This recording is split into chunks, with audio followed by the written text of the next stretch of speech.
entry-level position, internship, or even mentorship.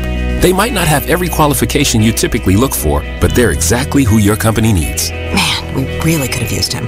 Don't miss out on a resource many innovative companies have already discovered. Go to gradsoflife.org to learn how to find, cultivate, and train this great pool of untapped talent. Brought to you by the Ad Council and gradsoflife.org. My name is Ruth Rusi. I'm a retired teacher. I'm 91 years old, and this is how I live united. I say retired, but not really. Once a week, I read books to children as part of United Way's education program. Reading to a child creates links between language and literacy. It creates a bond between grown-up and child. And believe it or not, it prepares them for a better academic future. Oh, we read about frogs and flies and pigs with wings, all sorts of juicy stuff. It's a joy to watch all those little faces. I figure I have the time and they have the need. And I've always believed that if we're not here to help each other, then what are we here for really? My name is Ruth Rusi. I help kids prepare to succeed in school. The Artist Exchange Radio Show every Friday, 7 p.m. to 9 p.m. Every Saturday, 12 p.m. to 2 p.m. Real artists, real talk, real live on BeExposedRadio.com. I was meeting with a friend yesterday, and I've gotten to the point where don't ask me a question because the truth is going to come out. And exactly. Just don't do it. If you ain't looking for the truth, don't come to me. Don't do it because I can't hold my tongue. And she wants to be this stylist, boutique, but you're not doing anything in that nature. And I can't take you seriously if you're not doing those things. And I understood why people didn't take me seriously because I found myself in somebody else's lane. I was good at what I was doing and what I wanted to be, but I wasn't doing it for me. So how can I ask you to take me seriously if I'm living in somebody else's shoes? And nobody can do what you do. And I think that that's a big problem that people face now. Like, you see what somebody else is doing and you want to do that when that's not your lane. That's not your lane. That's not what you're supposed to be doing. But it's popular. It's getting that person money. It's getting that person applause. Oh, I want applause. I want money. Let me stand over here behind them. And then a lot of times people aren't honest with themselves either. Like, I was thinking earlier today, I've been woke for almost 2 days, so so you get honesty, and I was thinking, like, you know, the Artist Exchange Radio Show.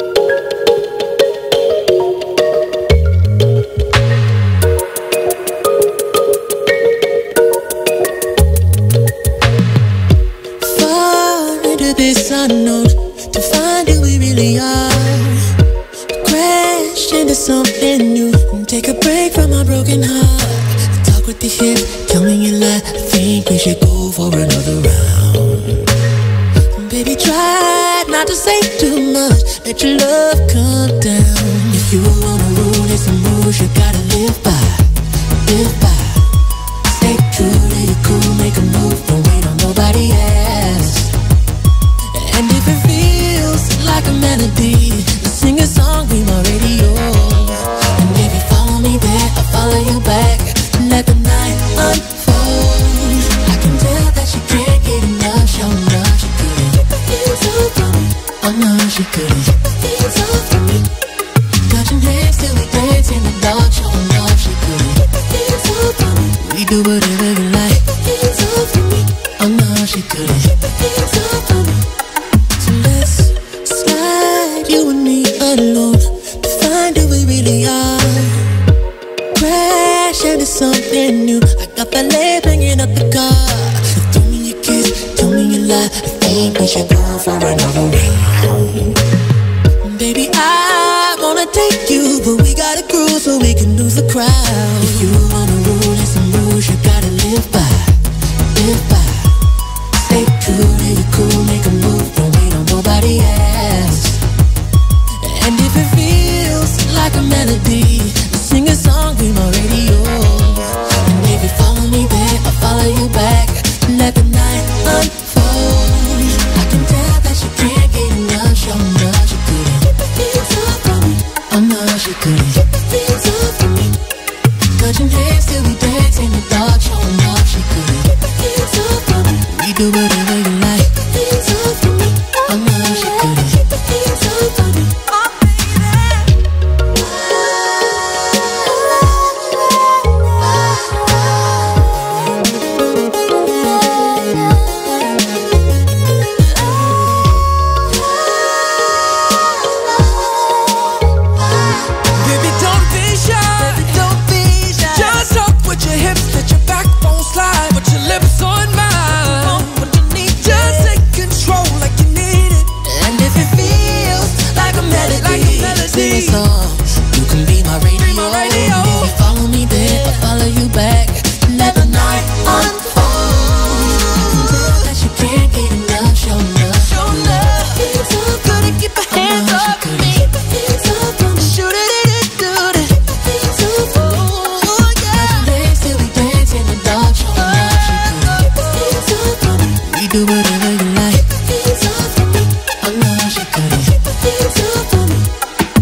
moment my son saw a redwood tree. It's huge! Is the moment I knew that for him, You can't even see the top of that thing. even the sky has no limit. There are some moments only the forest can inspire. Find yours at discovertheforest.org. Learn about forests near you and discover cool things to do when you go. Your moment is out there. Find it at discovertheforest.org. Brought to you by the U.S. Forest Service and the Ad Council. You are listening to BeExposedRadio.com.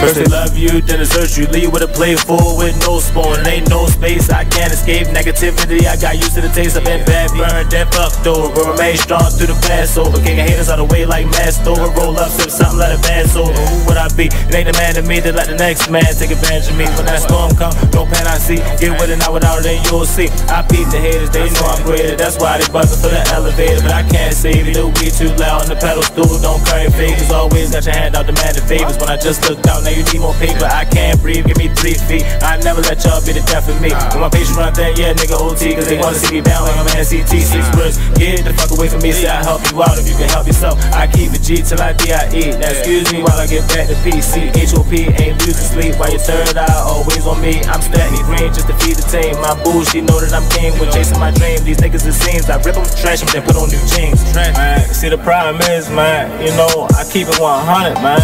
Yeah, man, like if I got it, then you got it. Yeah, I mean, but if I don't got it, then I'ma give it. You feel me? But I definitely got you through the ride, man. Let's get it, yo. I'm really getting tired of ungrateful ass niggas. They really about to turn me to a hateful ass nigga. Like I was never there when you never had figures. Pull triggers for you niggas when you caught up in the trenches. Man, I really don't get it. I don't know what's going on, but I really don't feel it. Niggas really know that I've been there from the beginning. But the more I see niggas side switching, make me wanna bring it closer to the end. And that's why I can't fuck around with these niggas. I'll fuck around with my hoes. Cause niggas acting like bitches and hoes acting like bros. Man, I swear I really don't get it.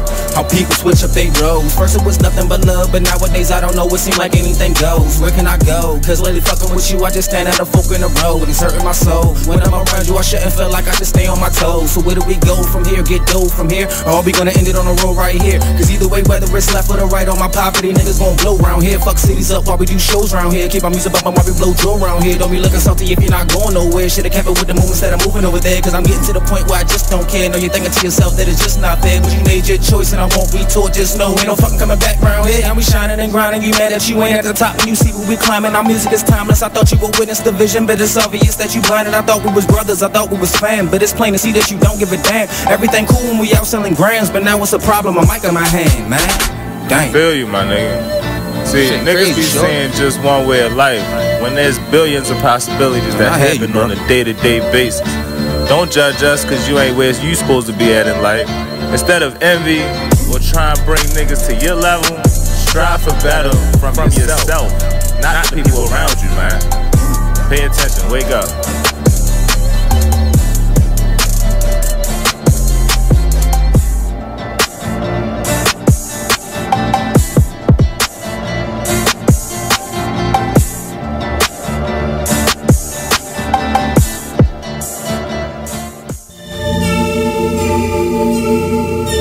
Like the one thing you always gotta remember. You are listening to BeExposedRadio.com. Artist Exchange. The Artist Exchange. The Artist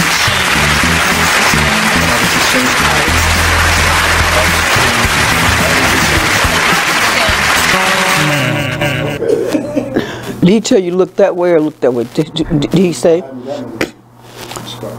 Okay. Well, I hope we're looking at the red camera.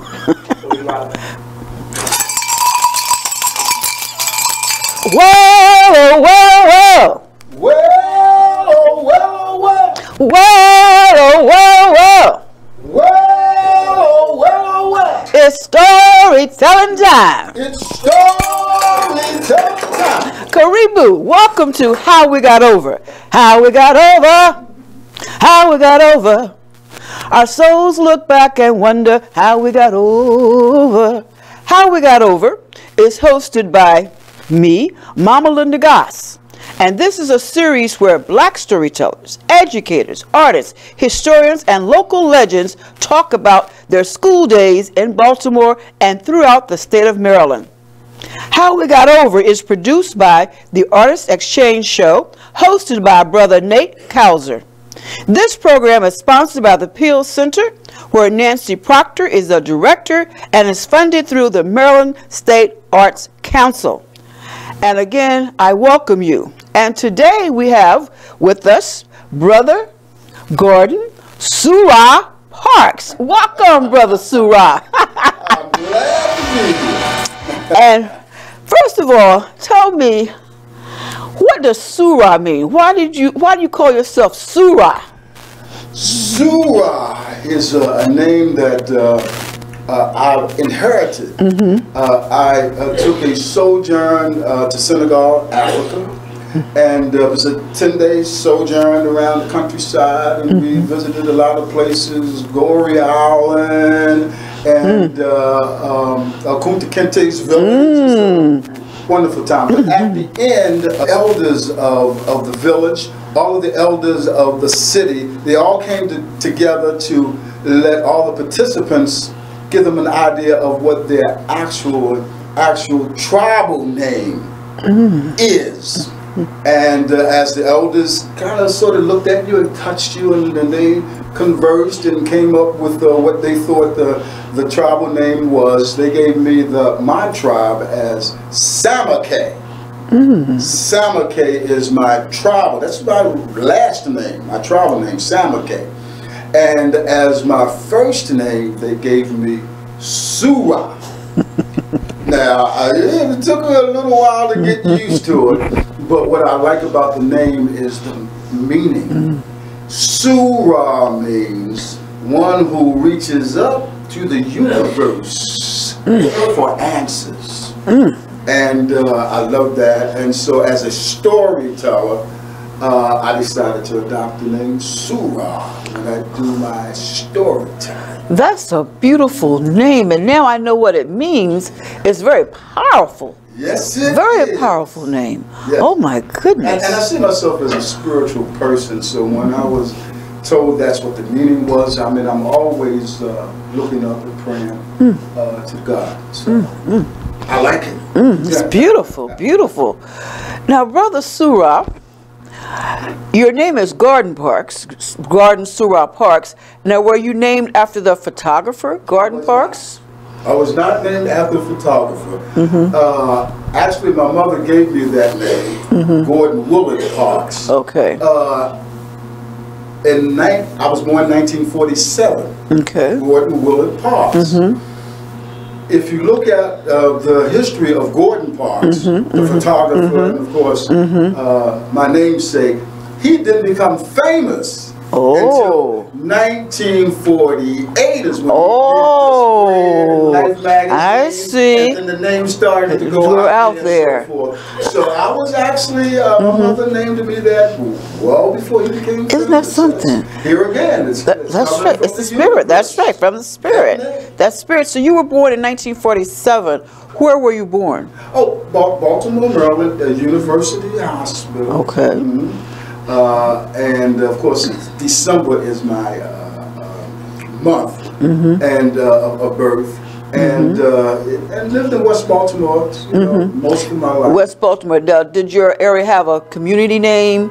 You know how some names are like Sandtown, Winchester, Lock Robin. I was born in Lafayette Avenue, right off of Pennsylvania Avenue. Okay. I think that's still considered the Sandtown. Okay. I never called it that one. Growing up. Okay. It's considered Sandtown. Okay. Now, did you have brothers and sisters, or do you have brothers and sisters?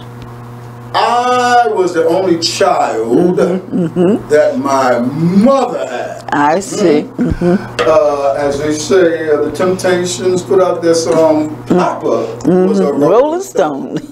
So I do have other sisters. I see. I see. Didn't meet them until well into my adult life. Okay. Yeah. Now, well, what did your parents do? What type of jobs did they have, and what type of education did they have? Neither one had, I think, any more than high school education, if that much, to be perfectly honest. And my mother was a domestic worker, and my father was a factory worker. Now, do you remember your grandparents? I don't remember my mother's mother. I'm told that I was the last child, grandchild that she held. She had 7 children, and of course she had many other grandchildren. I was the last grandchild that my maternal mother held, and she was blind at the time. Oh my goodness. So she used to, one of the stories was, bring me that boy here so I can feel his head. And she used to feel me and, you know, touch my head and so forth. Now, my father's mother, I remember her. She was something. And my father's mother, she was a character. I can tell you some stories about her. I remember her. When you say you remember her, what do you remember about her? Oh, she was just something else. Long story short, they say my father was a nice looking guy, and of course when my mother told his mother that she was pregnant and so forth, you know, getting ready to have me, and that you know, I was you know, her son's child. Understand? She took off. All y'all women come around here, y'all always putting these babies off of my son. He ain't none of y'all that baby's father. Yada yada yada yada. And so I understand once I was born, my mother took me to see her. And because I looked so much like my father, she fell in love. Oh. She fell in love with me. And I understand my mother used to drop me off periodically, and then my grandmother got to the point where she decided she didn't want to give me back to my mother. Oh, they thought had to get some of the cousins and all. They're going to go down there, you know, and confront my grandmother to get me back. So they fighting over me already. I'm a little baby. Oh. So that's just one of the stories. That's so wonderful. You said that's just one of the stories. Well, you probably should put out a little book about your grandmother. Well, interesting you're saying that, because I'm writing my memoir now to give to my children. Yes. So that they'll know my history. That's important. And were your parents and grandparents born in Baltimore? My mother was the only child that was born in Baltimore. Her other siblings were born in North Carolina. And she was the only one born here in Baltimore. Sadly enough, I don't know too much about it on my father's side. I just don't know too much about history. So I don't know where my grandmother was born, or you know what that story was. And my father died early, so I never had a chance to question him. You know, to get the history. Do you know where your mother's grandparents were born? My mother's, they all came from North Carolina. Okay. All of them. As a matter of fact, I've touched bases with some relatives in North Carolina, which I intend to, God willing, this year, go visit them so I can get some of the history. Yes. Now, what part of North Carolina? Lawrence is what has been passed down to me. Lawrence, North Carolina. I've got a lot of family in Charlotte, North Carolina. Right now, that's where hopefully I'll get a chance to go this year and talk to some of the older members there, because they're down out. So we got to get That's right. That's right. That's very important. That's very important. Very important. Now, what elementary schools did you attend in Baltimore? Oh boy, that's another story. I attended the Harriet Beecher Stowe School, number 118 in the 1200 block of Argyle Avenue. All right. Now, do I have some stories to say about that school? Love that school. Love that school. It's only a 2-story building. I think they had maybe 5 or 6 classrooms on the first floor. And the kids were told from kindergarten up to the 2nd grade that you couldn't go up that flight of stairs to find out what was up on the second floor. So from kindergarten until the second grade, you know, you just wondered what in the world was up on that second level. You know, your kids' imagination, you think of all these wonderful things up there. And when I finally passed through the third grade and I was able to go up those steps to see what was up there, and found out that there were just more classrooms. More classrooms. That was fun. But we were told not to let the kids from the kindergarten to the second grade know. You know, keep the suspense going. But I have some wonderful warm memories about 118. Now, was it a segregated school? I was born in a segregated neighborhood. Okay, so your neighborhood was segregated. It was segregated. Your neighborhood was segregated, therefore the school was segregated. Yes. And did you have all black teachers? Had all black teachers, wonderful black teachers who really invested in the children, and they just went out of their way. They tried so hard to give us, you know, as much education. To prepare us for whatever we need to deal with, and I still have warm memories about those teachers. As a matter of fact, I don't know if you want to even talk about that now, but one of my favorite teachers was my 5th grade teacher. All right. And of course, I only knew her as Miss Stevenson. And I just have some warm memories about that. And I remember going to camp one summer. And of course, my mother didn't have money to send me to camp. And she finally told me at the end of that camp session that I was recommended by my favorite 5th grade. Oh, isn't that sweet? And that's how I got to go to camp. Isn't that something? In the city. Isn't that something? Going to camp. And but I got another story about. Okay. Her. Yes. I won't jump the gun. Okay. Okay. Wonderful teachers. Well, I know you were involved in storytelling, and so is Mama Stevenson, but person who couldn't come today, Carol Cannon, because she had a death in the family, and we want to give our condolences to her and her family. But she was telling me that you were in a play together. Do you remember being in a play with Carol Cannon? In elementary school? Yes, at elementary school. Do you remember that? She told me that one play, she was in a Christmas play, and each person had a letter that represented Christmas. And she said she was the letter I, and she told me what she had to say, and what she had to say was ivy incense, icy Eve. And she said she was in I think another play, probably a Thanksgiving play, where she was a corn stalk. And she said that you were a pumpkin. I said, oh my goodness. When she remembers you being a pumpkin, she said they took brown wrapping paper and painted it, put it over your head, and had you to stoop down in the patch. You don't remember that? That's what she told me. Oh my goodness, I remember that.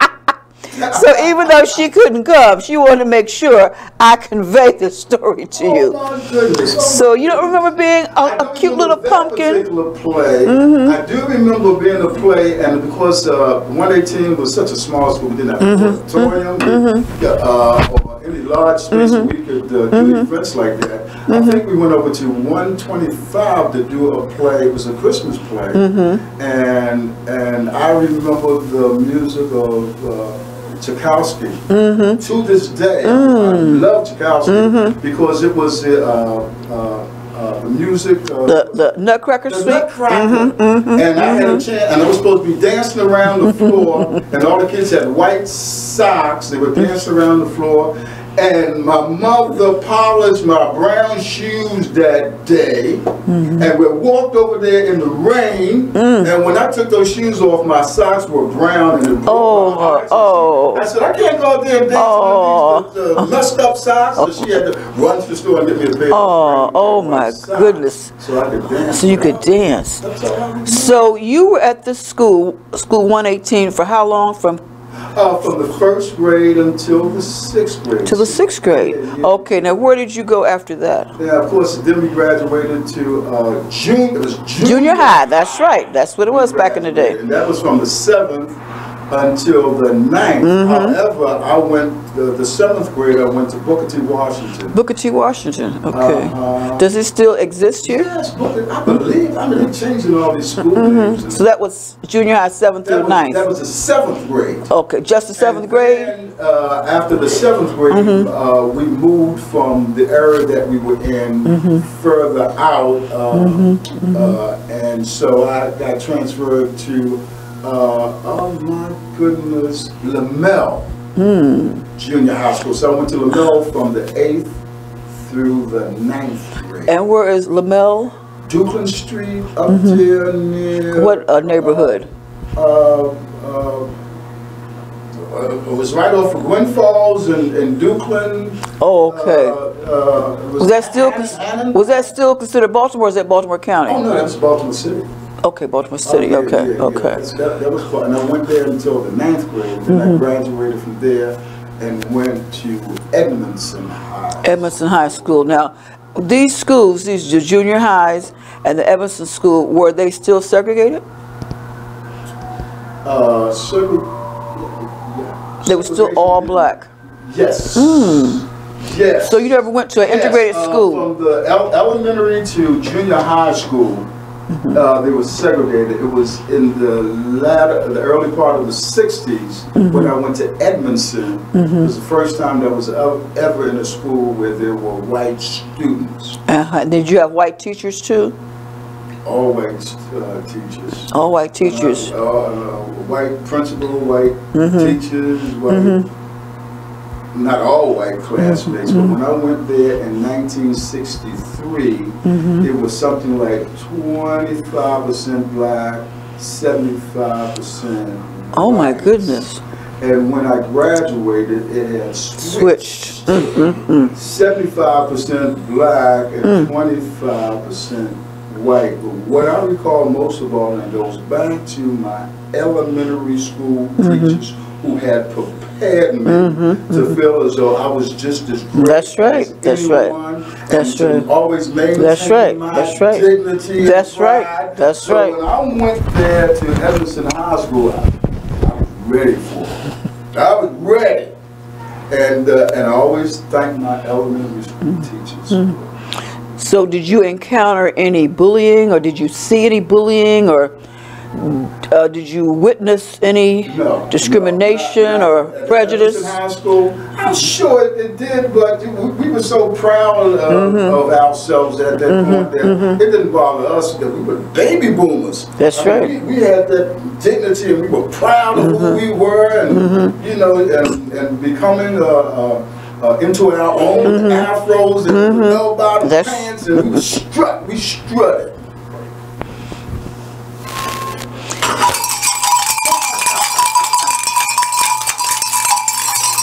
We will be back. Thank you. Asante Sana.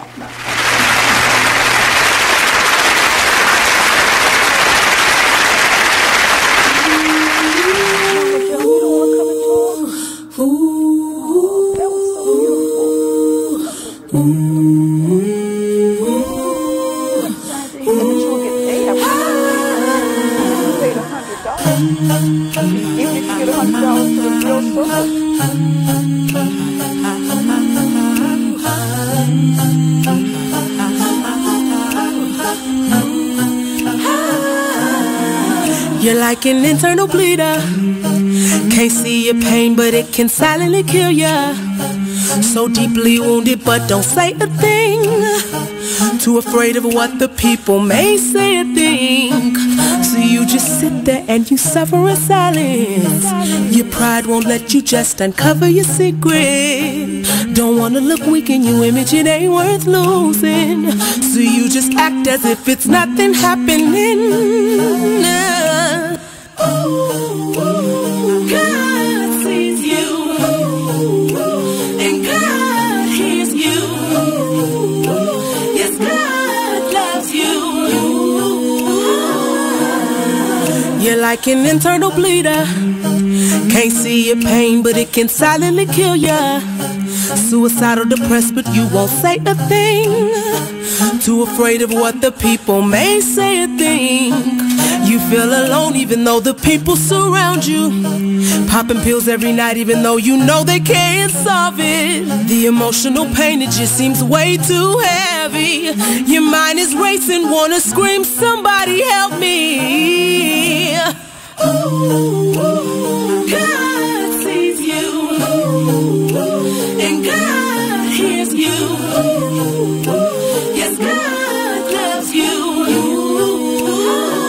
These type of people sit right under our noses. We don't find out till we're on IG scrolling.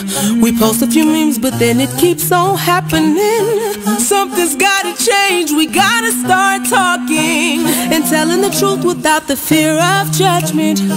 Gotta come together and really start loving and heal these people cause they slowly... You are listening to BeExposedRadio.com.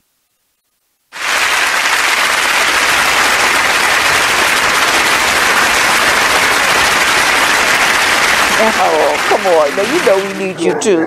Now, we know we need you too. Woo! All right. We are back on.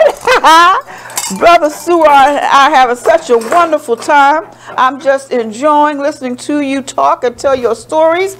And let's go back to your childhood, growing up in your neighborhood. What do you want to say about that? Well, I always tell people the story about me growing up. As I said, I was the only child my mother had. Mm-hmm. But we moved from Lafayette Avenue around the corner to Argyle Avenue, 1400 block of Argyle Avenue. And my mother moved in the house with one of her sisters owned. But it just wasn't her sister, my aunt Minnie there.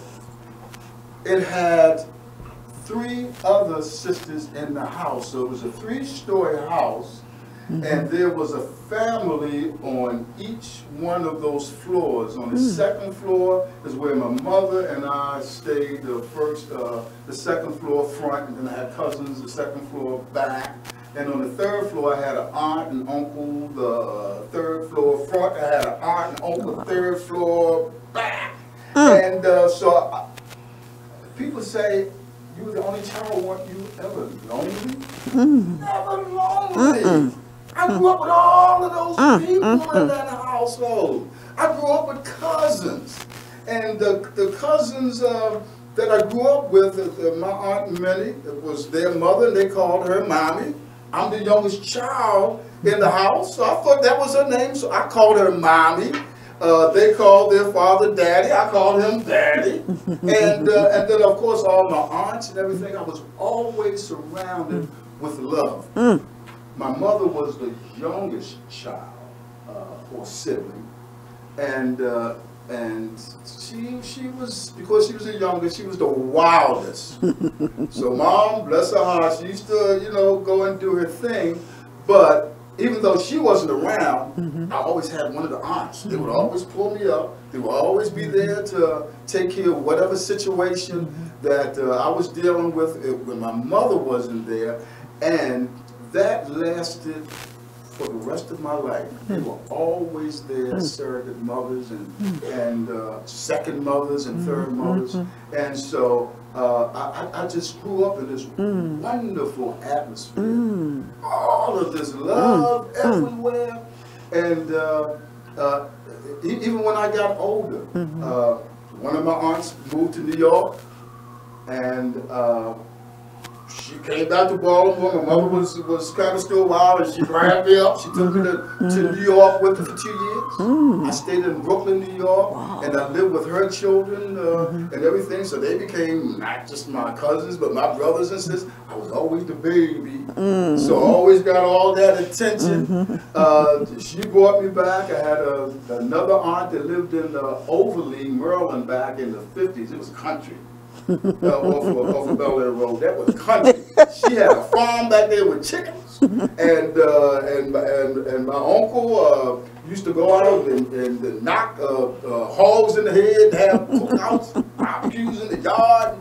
So she kept me for 2 years, and so I had a chance to live with her. Then I had another aunt, when my mother wasn't active, she snatched me up I didn't know what was going on. I thought that everybody just loved me. They just always wanted me to be around them. Of course, I never figured out until later on in life that they were just taking me out of harm's way until my mother got herself together. But I always had these wonderful relationships with my aunts, my cousins. I knew everybody and everything. But that's what I grew up in, that kind of environment. And that stayed with me. They showed me love. So I don't know how to do anything else but to reciprocate and show that love to other people. And of course, living on Pennsylvania Avenue, off of Pennsylvania Avenue, what a time that was! All the parades and everything. There's always something going on Pennsylvania. When you say parades, what kind of parades? Every holiday, be it Easter, be it Memorial Day, 4th of July, Christmas, everything was happening on Pennsylvania Avenue. All I had to do was go out the door and go around the corner of Pennsylvania Avenue, and there was always something going on. Then I grew up around the corner from the Royal Theater. Yes. Wow. The Royal Theater was my babysitter. Oh my God. My mother gave me lunch money and dinner money and sent me over to the Royal Theater. I stayed there all day long, saw all the greats. And who did you see? Oh my God, who did not see the Chitlin Circuit? I mean, going all the way back to Donna Washington and oh my goodness, and coming all the way forward to you know, all the greats. Oh, so many I can't even. And of course, Motown and all. Oh my goodness, all of the greats I saw on the stage of the Royal Theater. I mean, experiences you can never see without paying a mint for right now. That's right. So I had all of that experience. That's wonderful. Oh, that's so now. Wonderful time. Wonderful. Now, what you are describing really is the extended family. Yes, it's the village. The village. You could put a village in the house. Right, it was a village. Everybody was that's right. For the children. That's right. That a nosy neighbor that all the kids sick off right. She was telling them all their business. That's right. That's right. That's right. Now, do you think that's what is needed now in Baltimore? We need to go back to the basics. We don't have that. That's right. Nobody wants to get involved. They don't want to say anything to anybody. But I could be walking in 2 or 3 blocks away from home, and if I look like you know, I was in need of some help, people will come out their house. I could walk the streets by myself. There was always somebody watching. Always somebody watching. It was a village. It was a village. Segregated neighborhood is something that I still say we need to go back to that, because we all look out for each other. Now, on that note, I want to share a poem from my book, The Color of My Soul, because we have a lot of bullying, you know, in the schools, you know, in the families, in the homes, and this is called Free to Laugh, Free to Dream. If you are afraid to laugh, if you are afraid to dream because someone is bullying you and you are hiding the pain inside because you are afraid to scream, you've got to tell it. Tell it, tell it, tell it, tell it, tell it, tell it, tell it. Tell it to your family. Tell it to your friends. Tell it on the playground. Tell it until the bullying ends. Tell it to your doctor. Tell it as loud as you can. Tell it to a friendly officer. Tell it to a librarian. Tell it to the mail carrier. Tell it to your teacher. Tell it to the store clerk. Tell it to your preacher. Tell it in the movie theater. Tell it in the schoolyard. Tell it to the nurse. Tell it to the crossing guard. Tell it, tell it, tell it, tell it, tell it, tell it, tell it, tell it, tell it, tell it, tell it, tell it. Tell it to a firefighter. Tell it to a lawyer. Tell it to a Head Start worker. Speak louder. Try harder. Tell it to the news reporter. Tell it in the park. Tell it in the light of day. Tell it in the dark. Tell it to someone who will listen and understand. Someone who will help you take a stand. Tell it so you can be free. Tell it as your courage grows. Tell it to the neighbors, to the leaders. Tell it until the whole community knows. Tell it so you can laugh again. Tell it to the mountaintops. Tell it, tell it, tell it, tell it, tell it, tell it, tell it, tell it, tell it, tell it, tell it, tell it, tell it, tell it, until the bullying stops. It takes a village to raise a child. And I think what you have described kind of saying the same thing in my poem. It does. In that it does. Children, young people, you have got to tell what you're going through. That's how we're going to know. And there's another African proverb that says, once the village, once the community surrounds the bully, then that bully is exposed. And then the bullying stops. And that's what we have to do as a community. We have to say who the bullies are. No, not just, more than just the home, more than just the school, out here in the public sector. We have to say who the bullies are. Yes. Because as you were describing, and I came from a similar situation too. My aunts were like my mother's. My youngest aunt was just a few years older than I was, and she was like my sister, my best friends. Even to this day, I call my cousin sister cousin, brother cousin, because we were all raised together. And that makes a difference because, like you say, you feel that love, and it makes you want to help others, and it makes you want to give back. It makes you want to gain as much knowledge as you can, and you want to share the wisdom. And I think that's why you and I both became storytellers, because I became interested in storytelling because I learned it from my family, and I wanted to pass it on. I wanted to pass it on down to generations, and that comes to the point now where you and I can talk about storytelling, because you are a storyteller or a griot or oral historian. What do you call yourself? Because storytellers, we call ourselves different names. It's interesting you said that, because the truth of the matter is, being a griot, a storyteller, that was the last of the genres that I got involved in. I always wanted to be an actor. Yes. And as a child or teenager, I remember sharing with my family that's what I wanted to be. I wanted to be an actor. I remember my uncle saying, "Boy, have you lost your mind? Who do you think you are, Sidney Poitier or somebody? You better get yourself a decent job and get that nonsense out of your head." And that's what I tried to do.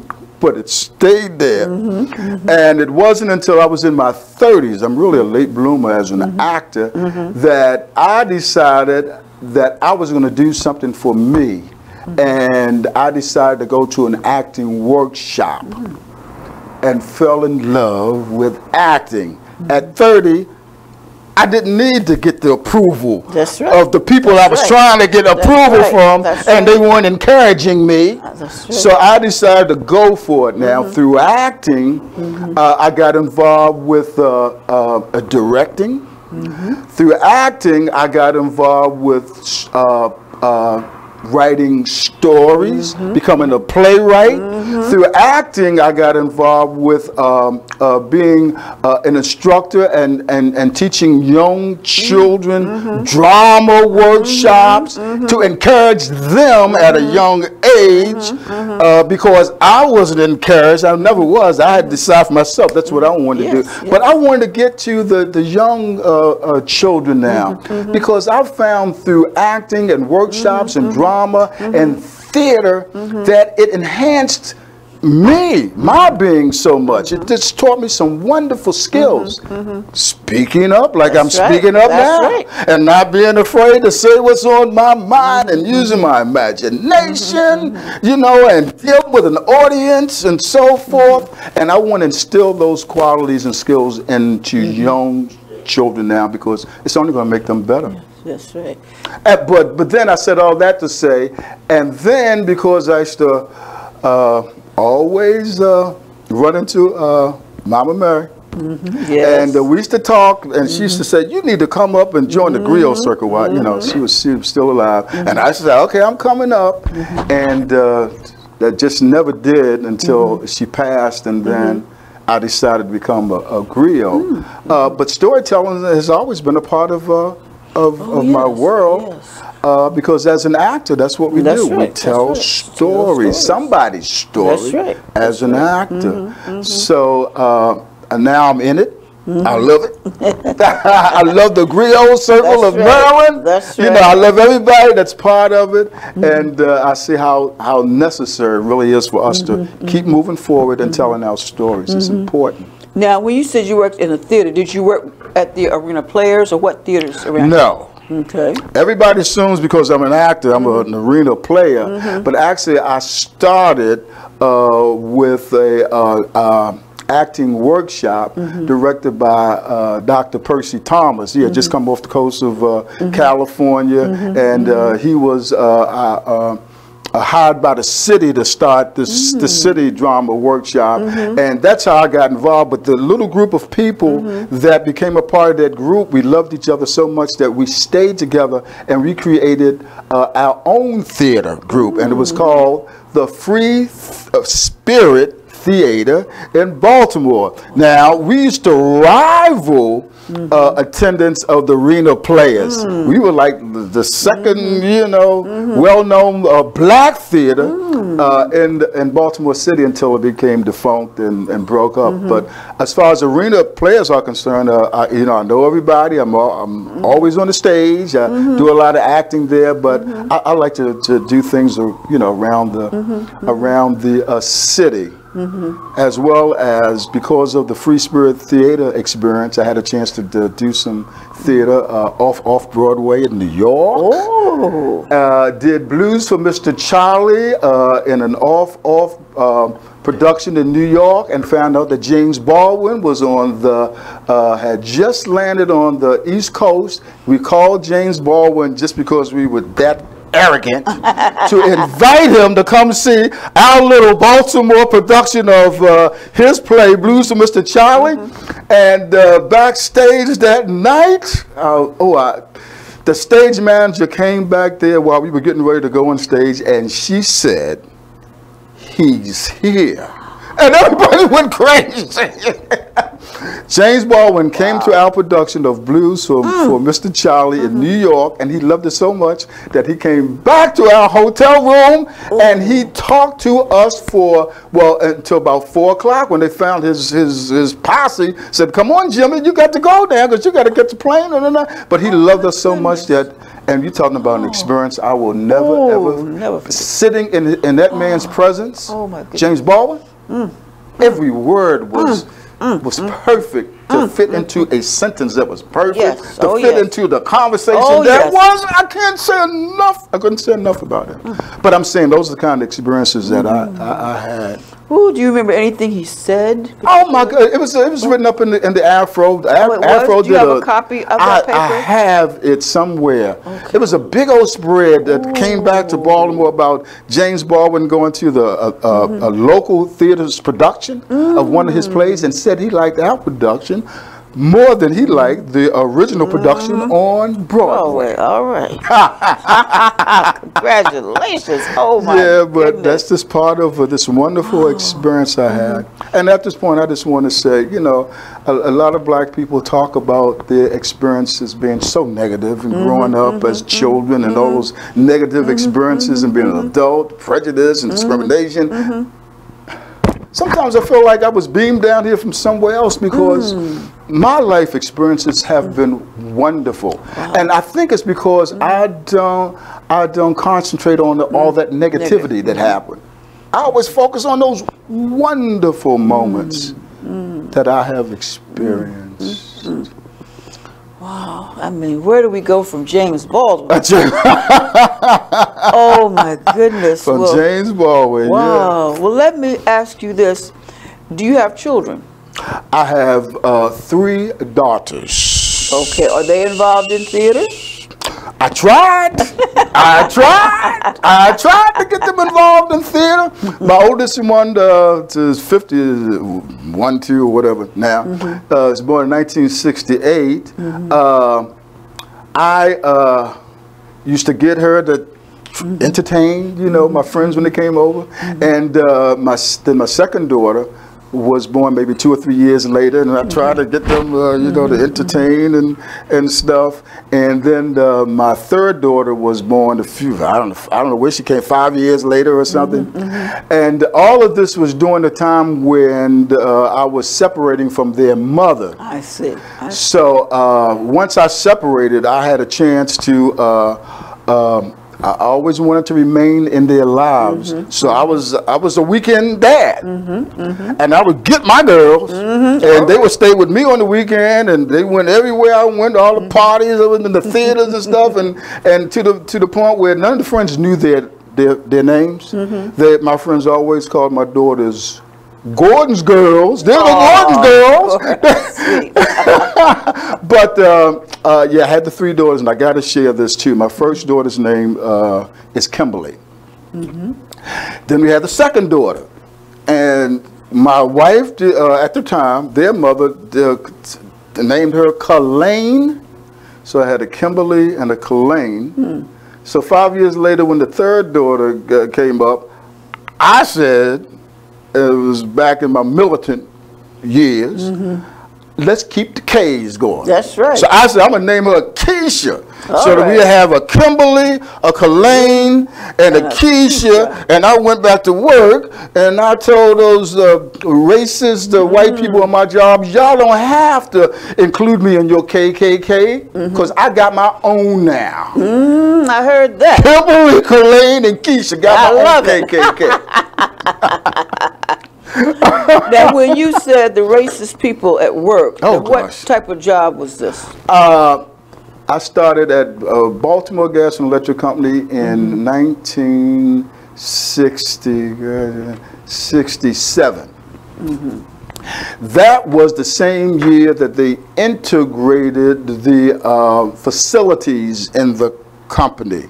Before that happened, when I started, blacks ate in the separate room from the cafeteria. They had a very big cafeteria where the whites ate, and the blacks, they had a little room off to the side where they ate their meals. They had different social events. They had events for all the white people, and then they had events for the blacks.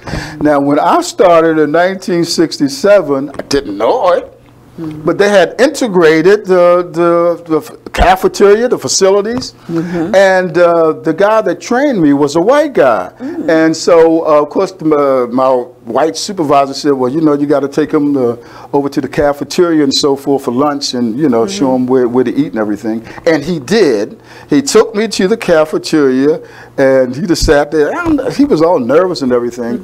And I'm looking around. I was the only black in the cafeteria. And then all the other whites were giving me the eye. And I said, what's wrong with them? And he said, oh, don't worry about them. Don't pay them no mind. Come to find out, I had eaten over there for a while, and then one of the blacks pulled me to the side, the custodians, and said, man, why are you going out there and eat with them white people? Why don't you come back in here in this room and eat with us? And I went back and looked at the little cubby hole, and I ain't eating back here, and I don't have to. I said, I'm going out there in the cafeteria where all of y'all should go to the cafeteria now. It's integrated. No, I want to go out there. They don't want me out there. I said, well, I ain't coming back here with y'all in this closet. I'm going out there and eat. And that was my attitude the whole time I was there. So and that's how I dealt with them. You were an activist. That was your... I was an activist, and that goes back to elementary school with my elementary school teachers prepared me for that moment. I can't say enough about them. They prepared me for that moment. And they used to tell me racist jokes. One guy in particular used to tell me this racist joke and expected me, I guess, to get emotional. You explode and get mad with him and everything. And after he told me the joke, I just looked at him. And I just walked away. So he never got the reaction from me that he wanted. So he left me alone. I wasn't no fun. And that's how I learned how to deal with those kind of situations. Don't feed into it. Do not feed into it. One thing that I found out those racists hate is to be ignored. They want attention. How dare you not just ignore me? So, you know, lessons learned. Go back to elementary school. That's right. My teachers in elementary school. That's right. Now, what schools did your daughters attend? They were all in the city. I'm just trying to think. They were just cities, elementary. And then my oldest daughter did go to the School of the Arts. She was very good in the arts, and she still is. And of course, she went to Bowie and got her degree in journalism. But you know, that didn't pan out. You know, we tell our children, you know, go to school and get that education, and we should. But a lot of times we don't prepare them for, you know, that you got to be careful about what you major in, especially if you want to come out and get a career, because maybe the opportunity, you have to find out where those opportunities are. You know, so you come out and get a job. So she's working in a totally different area right now than she went to school for. But you know, that's life. We always have to be flexible. Oh yes. And did they encounter any problems going to the schools here in Baltimore? Did they encounter any problems? I don't remember. Were they encouraged? Did they ever talk about a favorite teacher, like you have, like I have? Because I went to a segregated school down south, and I have some of the same memories that you have. Were their schools integrated? Yes. Okay. Yes. Well, School of the Arts was, of course, and the other ones, I kept up with the old. Come to think of it, I kept up with the older daughter more than I kept up with the other two. But I mean, they just went to Baltimore City public schools, except for her. She went to the School of the Arts. But don't remember too many incidences, you know, so yeah, they just came through as regular students. But I still pull on my oldest daughter when I need some artwork performed or something creative. She's still there. Wonderful. That's wonderful. Yeah. Now, I noticed that you dress well. I am too, as well, you know, Afrocentric or in memory and honor of our ancestors. Was that passed on down to your children? The reason why I asked that, because my children dress very westernized. They don't. I tried to pass it down to them, but it didn't work. But before you answer, we're going to take a little break, and we'll get back to that question. Okay? Thank you so much. Thank you. Okay.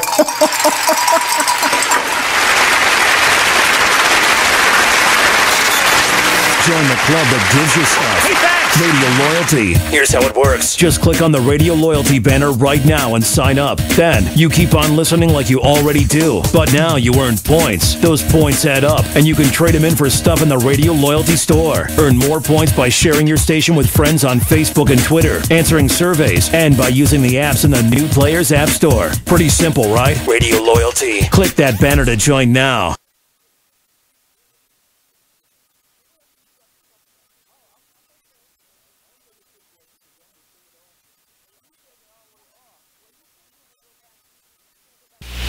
Join the Just a Bit Outside crew every Monday, 8 to 10 p.m. on BeExposedRadio.com. You want to start off? I think I'll get it out of the way on a who's not. Okay, do it. The Orioles. Right. They got swept by the Royals. They lost 4 in a row, and the last 5 games have all been decided by 1 run. The game before, or the last game that they lost before the Royals was the Nationals, and it was Weeders, of course, one with a home run, hit the home run. Right. They were going into that National series. It seemed like they were doing so well, and they just crapped out. They got that game postponed, so who knows when they're going to replay that or play that game. That's my first not for the night. Okay. Okay, I'm going to go ahead and weigh in on my who's not, and I'm going to talk about the San Diego Padres. The Padres. That's okay. You Padres just took my answer. They're in last place in the NL West. They've lost 8 of their last 10. Their run differential is a negative 65, which is just horrible. So when you have well, let me just talk about run differential a little bit. It's kind of like the how much you're winning or losing your games by, pretty much. Yeah. Okay. It's like the margin of victory, kind of. Right. So when you're in a negative number, that means that You are listening to BeExposedRadio.com.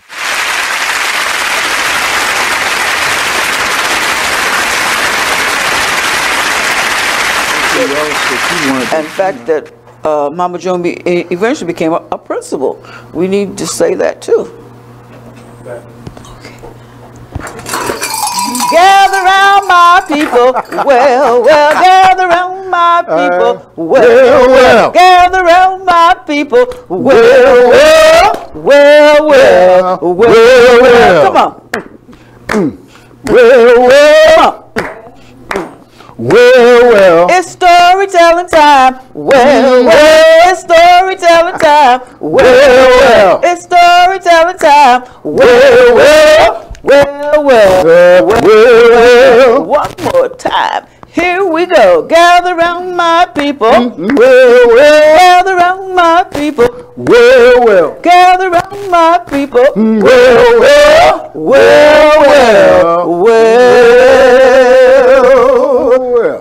Gather round my people. Well, Brother Gordon, you were talking about the theater, your family, James Baldwin. What else would you like to share? I've just about the theater, about how you ran into your 5th grade teacher. And that's a very interesting story because you're very much a part of the Griot Circle. I am too. And the Griot Circle of Maryland is an affiliate of the National Association of Black Storytellers. And Mother Mary, our beloved co-founder of the National Association of Black Storytellers, is the founder of the Griot Circle. And the Griot Circle has been instrumental in bringing black storytellers together. And Mother Mary would go around, she would say, hey, so-and-so, come to Griot Circle. You are a storyteller. That's how she discovered Janice Curtis Green. That's how she discovered you. That's how she discovered Dr. David Fakulé when he was a child. She went to him and said, he's a storyteller. So tell me about you being a part of the Griot Circle, or someone else was a part of the Griot Circle, and you didn't know it.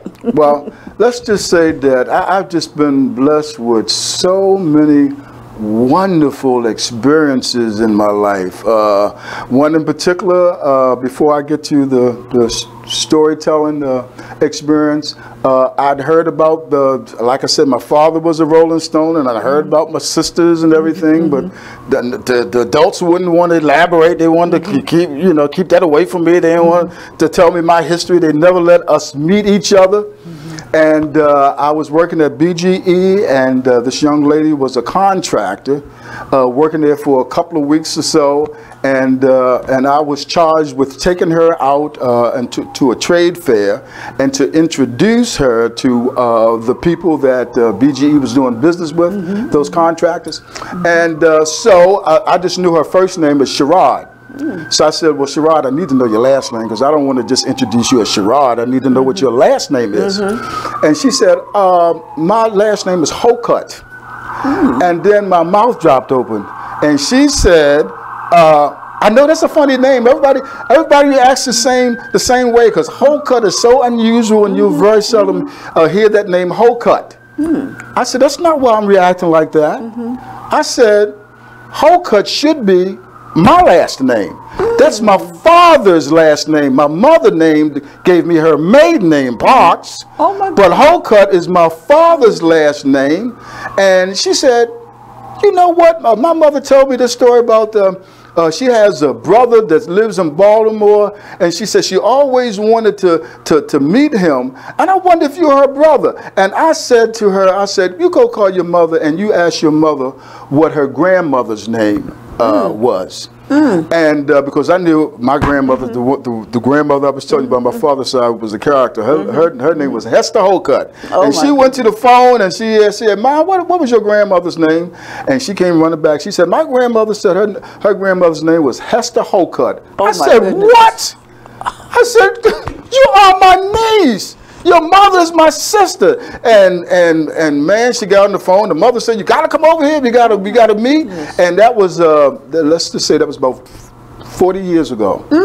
And we've been the best. A month can't go by without her calling me. She said, I found you, and I ain't going to let you go. But that was one of the moments that just sticks out in my mind as just so unusual. And but I guess because I can go with these stories. The other moment was me being a Griot Circle member and being there for 4 or 5 years, and I knew all the members, you know, mainly by their first names. And so they found out that I could do some stage managing and directing, so they had me to direct one of the events that we have every year, the Love Stories fundraising event that we usually hold at the Arena Playhouse. And this particular year I did that, you know, I directed and so forth. And my classmate that you were talking about, Carol, that's when she introduced herself to me for the first time in years. I said, oh my God, that was a big moment. I thought that was the highlight of that evening, was seeing Carol again after all these years. And she said, do you know our 5th grade teacher, Miss Stevenson, is here? I said, Miss Stevenson? I'm thinking I would never see any of those teachers again in life. And she said, yeah, she's here. I said, where? She grabbed my hand and she took me over there and stood right in front of Joan Stevenson. It floored me. It floored me, and I still haven't gotten over that moment yet. I said, you mean to tell me, Joan, we've been working together all this, and I knew her name was Joan Stevenson, but I never connected the dots. I used to call her in the 5th grade just Miss Stevenson. I never thought that Joan Stevenson was Miss Stevenson, and it was just amazing. It was just amazing. And I told her, look, I got to tell this story. And not only that, but what I did when I told the story to the Griot Circle was I brought something. I see that there's a reason for everything. I saved this catalog. Oh, this is a little booklet. This little booklet was only issued one time, if I recall, and it was because of the 100th anniversary at 118. And I kept this as a treasure all of my life, not really thinking that I could show it to anybody else who would appreciate it other than myself. And in this booklet, of course, you see the school, the building, which is dilapidated. It's still standing, but it's ready to fall down. My principal, Miss Bright, Emma Bright. And then I got all of the signatures of the teachers at 118, and Joan Stevenson's signature is in there. It's in here. And may I see it? Yes, you may. It's there, and she wrote in pencil. I can't believe she wrote it in pencil, but you can still see it. Oh, it's at the bottom. I see. Yes, I'm gonna hold it up here. Yeah, and all the rest of those and these are the signatures of my teachers at 118 elementary and what year school. would this have been? Oh my goodness, 1959 maybe? 58, 59? And it says here, Harriet Beecher Stowe School, number 118, Baltimore 17, Maryland, 100th anniversary, 1858 to 1958. That's what it says on the card. 1958. So there it is, 1958. And I kept that all those years. This is beautiful. Isn't that wonderful? And then you see my classmates in there. And you're on this picture? I took my picture out. I didn't like my picture. I took it out of there. And everybody asked, well, where's your picture? I said, I ain't like it. Are your classmates? Those are, is Carol on here? Carol is, yes, Carol is on one of these pages. Carol is the first. Yeah, there she is. Oh, okay. That's Carol right there, and at the top row in the middle. Oh yes, I see her smile, I see her name, and you took your picture out. Well, Gordon, I sure did. I took. You have to put your picture back in. I don't even know where that picture is. This is beautiful. So it was about what, 6 of you? I mean, about 10 of you in a class. Oh, I don't remember. So here's some more pictures too. Yeah. Oh, I see. Yeah, yes. It was about, I guess, 20. Around 20 students, 25 students. 25 students, okay. Yeah, at the time. So I got pictures of all of them. And that's one of my greatest treasures. Well, this is a great treasure. This one of my greatest treasures. I kept that. This is beautiful. I'm holding up. Hopefully, the camera can zoom in on it. And so, of course, when our family ran into Joan Stevenson and found out she was Miss Stevenson, and then I had a conflict. What do I call you now, Joan? Do I call you Miss Stevenson? Because you had known I felt like I was a little kid again. You both were part of the Grill Circle, and you were calling her Joan, and then you realized this was Miss Stevenson, your fifth grade teacher. So I said, Miss Stevenson. Joan said, no, just call me Joan. You're going to be called me Miss Stevenson. Well, we called her Mama Joan. Mama Joan. Or Mother Joan. Mother Joan. And Mama Joan is kin to Mama Mary. They're cousins. That's right. They're cousins. Yeah. Yes. That's the connection. So it's a full circle. It's a full circle. It truly is. It truly is. Well, that is remarkable that you kept that. And I still tell that story to everybody I know. I told my children, I told everybody I knew after I found out that Mama Joan was actually a Grill Circle member. I said, my goodness. Well, hopefully Mama Joan is proud of you and what you have accomplished. I hope so. I'm a product of her teaching. What grades did you make in class at elementary school? Oh, I don't remember that. Okay. Did you make A's, B's? I don't think I was a great student. Probably average. Probably average. Now, I can say that I am a graduate of Coppin State University. Oh, beautiful. I'll be walking the stage this coming May 22nd at Coppin. And here's another connection. That's the same college that Miss Stevenson graduated. That's right. That's I like that. And so did Mama Mary. And see?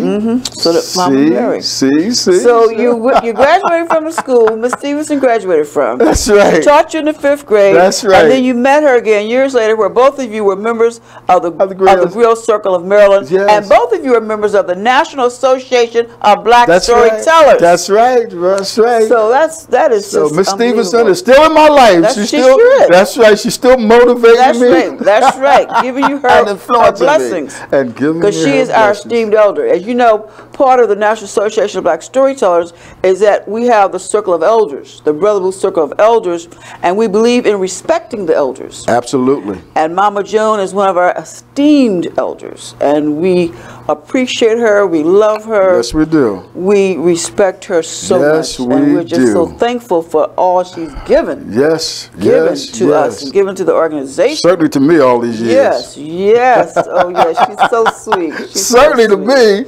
Yes. That's you know, they used to have this TV program on it. It was called Owl Miss Brooks. Oh, I remember that. Remember Owl Miss Brooks about that special teacher? That's right. I love that show. Well, I always think about the TV show named Owl Miss Stevenson. Owl Miss Stevenson. That would be fun. So you could write a whole story about that. Being in her class, being a little pumpkin in the. I don't remember that story. I don't remember. Funny. You have to talk to Curl. I got to talk to Curl about this. You got to talk to Curl about that. She said you were a pumpkin. But she did say she was a cornstalk, so she was in it too. But yeah, that's a whole story there. That's a whole storyline.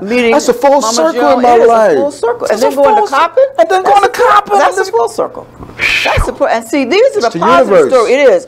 And these are the positive stories our youth should be hearing here in Baltimore. Yes. Hearing these stories, making these connections. And that's really what storytelling is all about, making those connections. That's right. And having a positive influence, and also having children to tell their stories. Because what's important about storytelling is listening also, listening to what the youth have to say.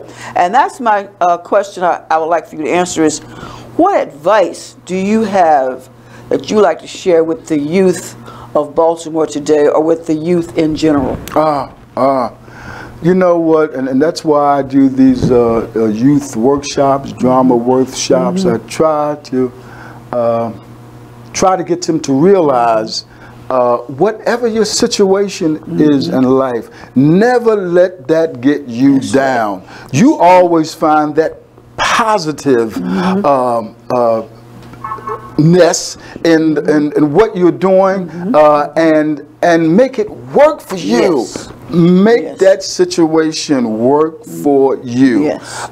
And you can change your paradigm. That's you right. really can. That's Don't right. think you're That's stuck in That's a right. hole somewhere. That's right. You can climb out of that That's hole right. and become whatever you want to become. Like I didn't allow myself not to get involved with theater. That's the best thing I could have done for myself. Yes. And I decided we have some control, not total control and things in life, but we have some control in the decisions that we make, and always think positively. Yes. And always look up, as my name says, to the universe. And channel that positive energy from the universe, and let that motivate you and propel you to move forward. Yes. Keep moving forward. Yes. Now that reminds me of another one of my poems I want to share, and it is called "There is Beauty in You and Me," because I think that's what children, the youth, have to realize, that we're all beautiful. We all have been created by the Creator. Yes. And the Creator doesn't make any mistakes. And it's up to us, like you say, to choose how we want to be. Now, I'm going to read this. As a matter of fact, I wrote this back in 1993 on my birthday. And instead of wanting to know who was going to give me gifts, I decided to create something as a gift to everyone else. So this is call and response. And when I say I am, you are, we all are, and I want you to say beautiful and really mean it, really feel it, okay? Okay, here we go. I am, you are, we all are beautiful. I am, you are, we all are beautiful. Like a rainbow in the sky, like the wings of a butterfly, like the pearls in the deep blue sea, there's beauty in you and me. I am, you are, we all are beautiful. I am, you are, we all are beautiful. Oh, like the fireflies in the night, like the dew in the silver moonlight, like the starfish in the sea, there's beauty in you and me. Within our hearts, there dwells a special place where harmony shines in every race. Love is born throughout eternity, and beauty grows inside of you and me. I am, you are, we all are beautiful. I am, you are, we all are beautiful. We all are beautiful. We all are beautiful. I like that. That's a beautiful Well, poem. you have my permission to use any of my work. I think you have my book. I do. Yeah, anyone has permission to do the work in here. That's the whole point of the book, is for it to be shared with everyone. And I think that's important, because what we're talking about really, when you talked about going to elementary school, we're talking about really self-esteem and self-worth. And we're also talking about Kujichagulia, self-determination. And you have shown that's what you did. Like you said, you had to determine for yourself that you wanted to be involved in theater. That was Kujichagulia, self-determination. And going to the school you went to and being raised in an extended family, you developed your self-esteem, And once you got involved, going out here in the world, like you said, working and everything, you developed your self-worth. So please keep listening, and we will be right back.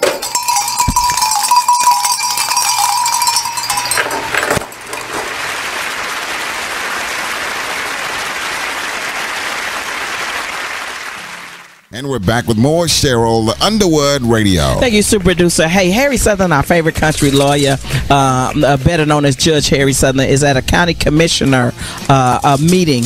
Is it in Washington, gang? Yes. It's in D.C. He's in Washington, D.C. And he is a real, true elected politician. That's right. But we got so much good stuff that we're going to talk about. How do we talk about it without Harry, though? It is very strange, especially the legal stuff. Yes. So how are we going to That's what I thought he was kind of maybe there for, is to rebuke Jared Kushner's oh my God. national clearance. Okay, so what do you think about it? It's odd to me why we'd want it, and then I believe, if I'm not right, his advisor said not to give it to him, correct? Yes. And then the president, I guess, put his foot down or muscled him.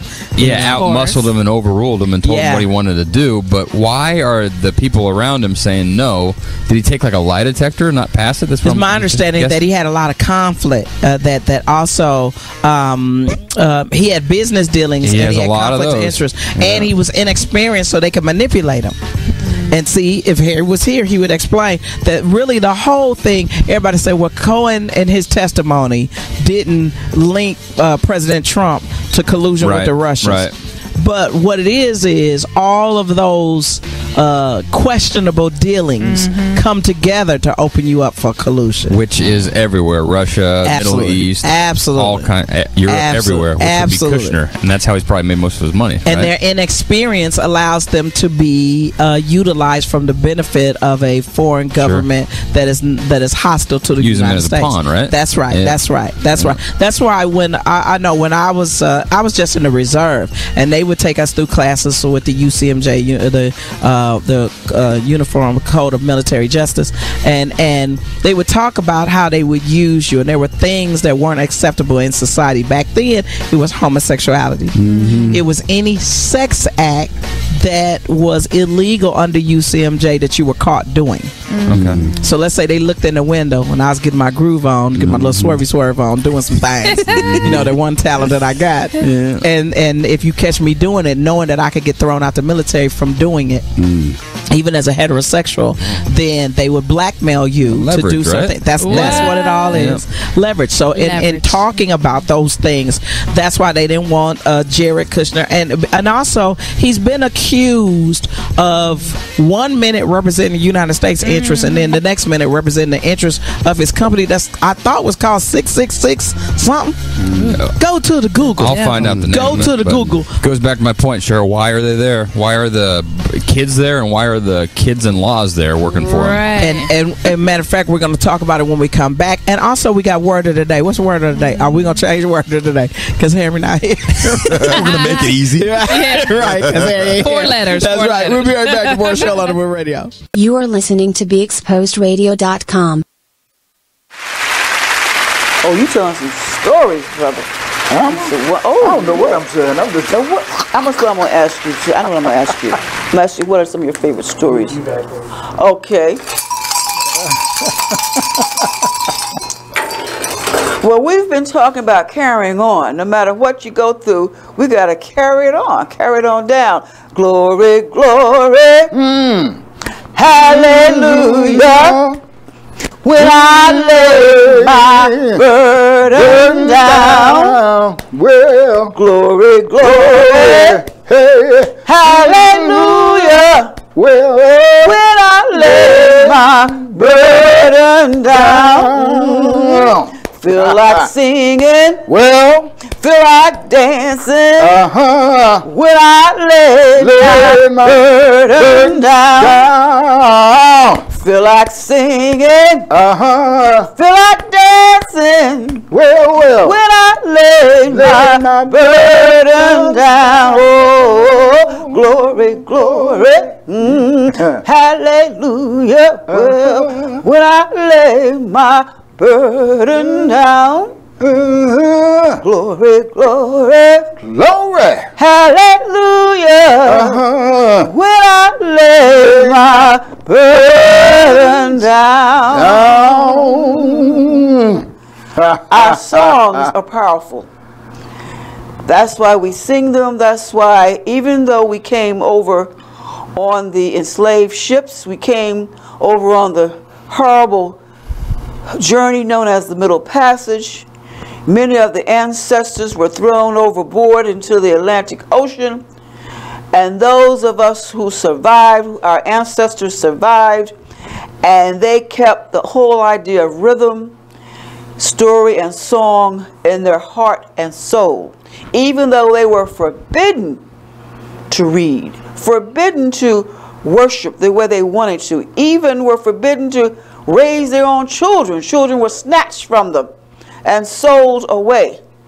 But there was a spirit, there was a determination that they would rise again, that they may have been in the cornfields, but one day they ended up being on Capitol Hill, that they may have started in the back of the house, but they ended one day in the White House. So they may have come over on the enslaved ship, but they ended up going on the spaceship. So we as a African people, yes, we have a long way to go, my children, but we have come a mighty long way.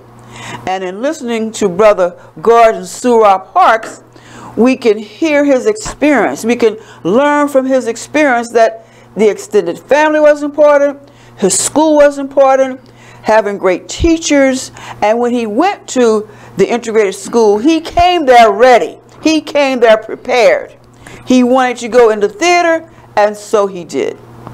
So now I'd like to ask you, Brother Surah, what stories do you like to tell when you're on stage, when you go out into the community, when you're a part of the Griot Circle, or if you're on the Love Story program? What stories do you share?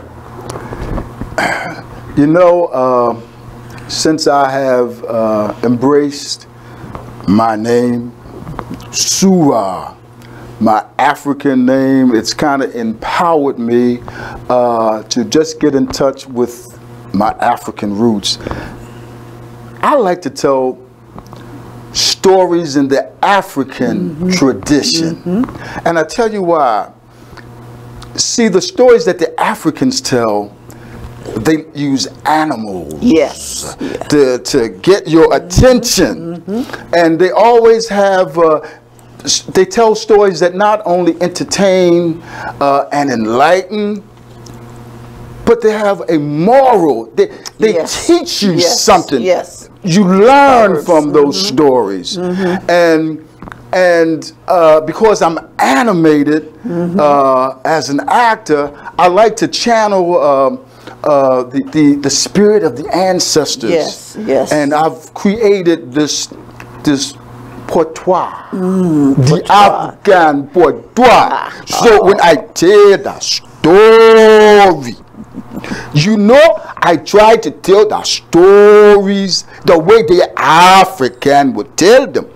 If it's a story about Anansi, you know, that mysterious spider that's always doing things, then I become the spider. If I'm telling stories about the lion, you know, I become the lion. I use my voice to become the lion. Oh, the chicken? Or whatever the animal is, you know, and it kind of draws not only the children into the story, but I see a lot of adults. They like this, is entertaining.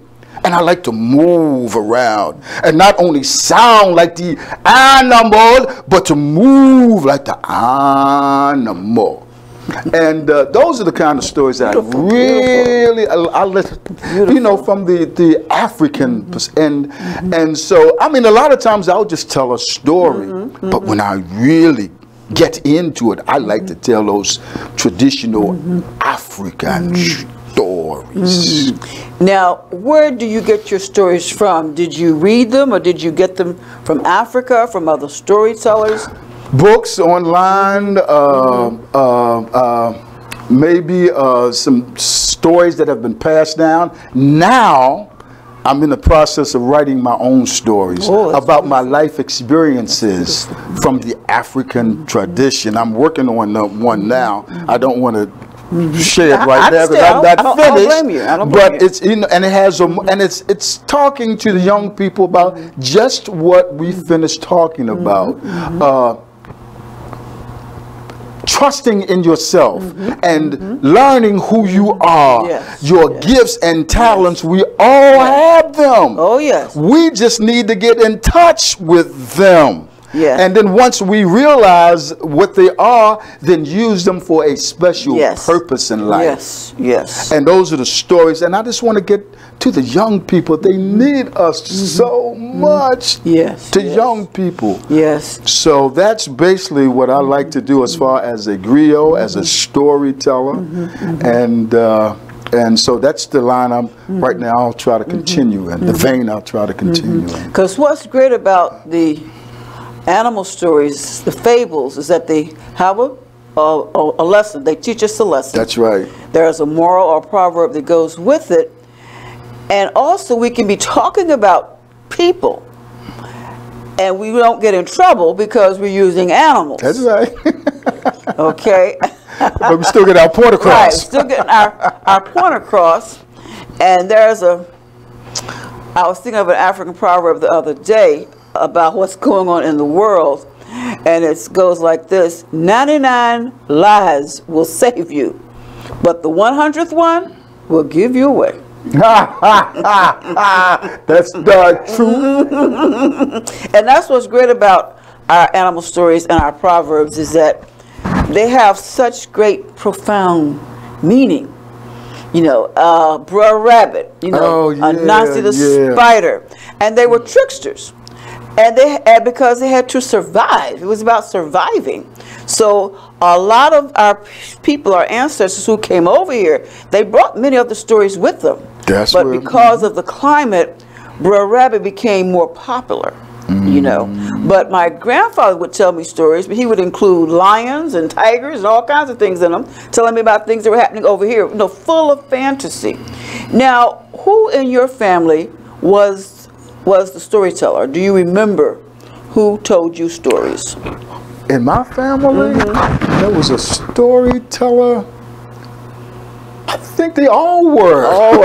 You know, when I really stop and think about it, they were all fascinating, and you sat and listened, and they were. I remember being in one room one time and thinking there were two other people in the room, and when I went in there, it was like that one person. It became all these different sounds, and because they were telling a story to somebody. One particular person doesn't stand out, but you know, we as black people, we're just natural storytellers. Natural storytellers. Crack you up, tell jokes and everything. I know more people on the street that should have been where you know the comedians are. That's right. The Eddie Murphys. I know some of the Eddie Murphys on the street. Crack you up, but they never got the opportunity. But we're all over the place. So every one that made it, I mean, it was 10, 20 that didn't. Just as good, just as good. But I think we as black people, that's just inherited in us, inheriting us, and it's just natural. Now, do you prepare when you do your storytelling?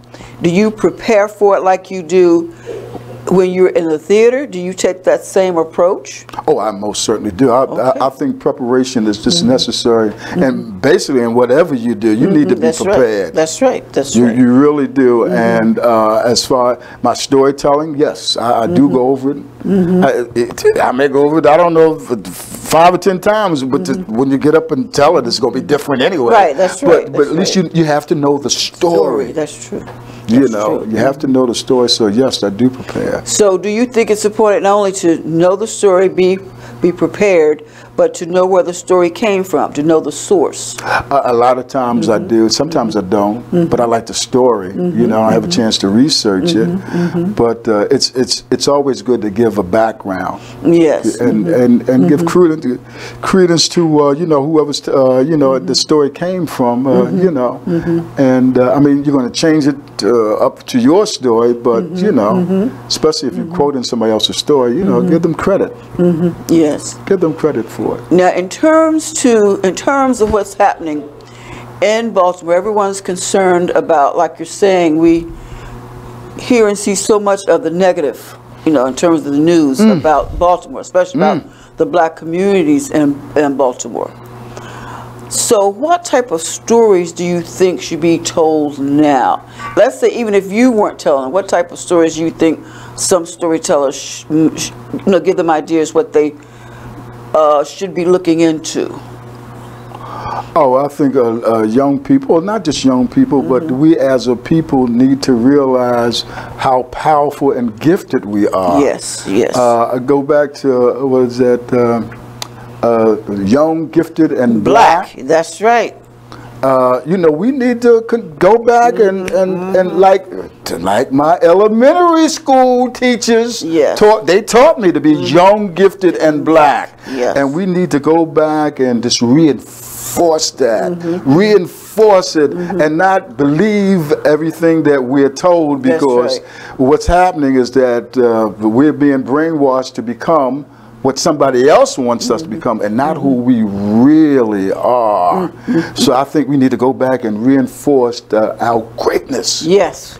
In other words, we have to let our light shine. This little light of mine, I'm gonna let it shine. Oh, this little light of mine, well, I'm gonna let it shine. This little light of mine, I'm gonna let it shine, let it shine, let it shine, let it shine.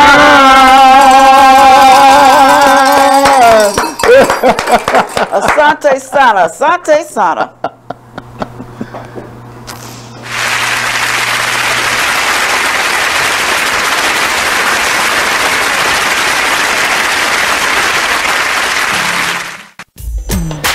And we're back with more Cheryl Underwood Radio. Thank you, Super Producer. Hey, the HBCU shout out is sponsored by Meta.